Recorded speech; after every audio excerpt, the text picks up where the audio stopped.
নমস্কাৰ বন্ধু বান্ধৱীসকল, কি খবৰ? আশা কৰোঁ সকলো ভালে কুশলে আছে আৰু আপোনালোকৰ আশীৰ্বাদত ময়ো ভালে ভালে আছোঁ। এইমাত্ৰ মানে ভাত কেইটামান খাই পেলাই শুইছোহি আৰু এনেকুৱা গাটো দুৰ্বল লাগিছে, ইমান মাথা ঘূৰাইছে নহয়, ঘূৰাইছে নে বিষাইছে ধৰিব পৰা নাই, মানে একদম বহুত অশান্তি লাগিছে। দিকু দেহাই কৈছোঁ অকণ মালিচ কৰি দিয়া। আৰু ৰাতিপুৱা মই যোনটো ভিডিঅ' দিছিলোঁ, আজি বাৰু বহুত দেৰি হ'ল, মই ভিডিঅ' দিবলৈ নিদিয়ে ঘৰৰ মানুহে, তথাপিতো এতিয়া মই যিটো ভিডিঅ' দিছিলোঁ সেই ভিডিঅ'টোত বহুতে ভাবিছে মোৰ বহুত ডাঙৰ ঘটনা হৈছে বুলি, কিন্তু তেনেকুৱাও হোৱা নাই। কষ্ট পাইছোঁ ভৰিখনত, যিহেতুকে গাড়ীখন সেইকণ সময়ত চলাই দিওঁতে এটা ভৰি তলত ৰখি গৈছিলে, মোক গ্লাছ মাৰিবলৈকে নাপাইছিলোঁ দৰ্জাখন মানে মাৰিবলৈ নাপাওঁতে ভাইটিয়ে গাড়ীখন পটাপট চলাই দিলে যে, আৰু মোৰ ভৰিখন চুচুৰা মাৰি গ'লগৈ। সেইকাৰণে অকণ বাওঁ ভৰিখনত কষ্ট পাইছোঁ। বাকী বাৰু এতিয়া একো নাই, এক্সৰে কৰিছোঁ, হাড় চাৰ ভগা নাই।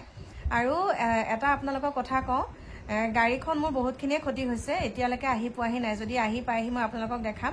আৰু ৰং কৰোঁতে আমি ডিলাৰত কৰা নাই, এতিয়া বাহিৰত কৰিছোঁ ৰং কৰোঁতে মানে বহুত সময় লাগিব, ৩-৪ ঘণ্টামান লাগিব, আৰু সেইকাৰণে আপোনালোকক মই এতিয়া দেখুৱাব পৰা নাই গাড়ীখন।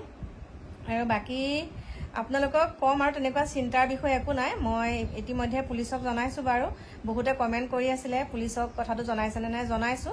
আৰু সেই ঢিংকাণ্ডৰ পাছৰ পৰাই মোৰ লগত লাগিছে, মই আপোনালোকক এতিয়া ক্লিয়াৰকৈ কৈছোঁ, ঢিংকাণ্ডটোৰ যেতিয়া হৈছিলে সেই তাৰ পাছৰ পৰাই মোৰ লগত এনেকৈ পিছত মানুহ ঘূৰিছে।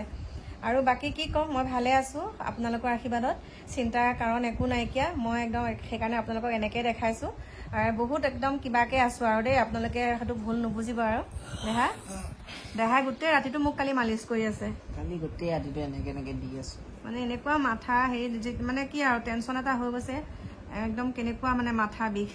ভাল পাইছে নাই? পাইছোঁ আৰু টিপি দিয়া। এতিয়া আমাৰ দিকু দেহাই মোক ধুনীয়াকৈ ভাত খোৱাৰ পিছত মেডিচিন উলিয়াই দিছে, মেডিচিন খালোঁ, এতিয়া মাথাটো মালিচ কৰি আছে। মই বোলো নাই আপোনালোকক কৈ দিওঁ, আৰু সিয়ে আৰু মোৰ আৰু অনবৰতে মোৰ লগতে থকা। হা হয়, আৰু কি ক'বা?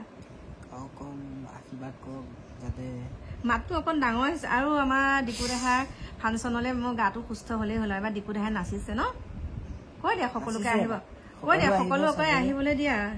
এইবাৰ আমাৰ বহাগী ফাংচনত আমাৰ দিকু দেহাই নাচিছে প্ৰথম এবাৰ, আৰু আগতে নাচিছিলে পঢ়ি থাকোঁতে শংকৰদেৱতে ন, এইবাৰ কিন্তু একদম ডেকা হোৱাৰ পাছত এইবাৰ প্ৰথম নাচিছে, আৰু ডেকা হোৱাৰ পিছত আৰু। গতিকে আপোনালোকক মই ধুনীয়াকৈ দেখাম তাক দেই, ভগৱানে ভালে কুশলে ৰাখক, দেখাম। বাকী এতিয়া বাই বাই দিয়া দেহা।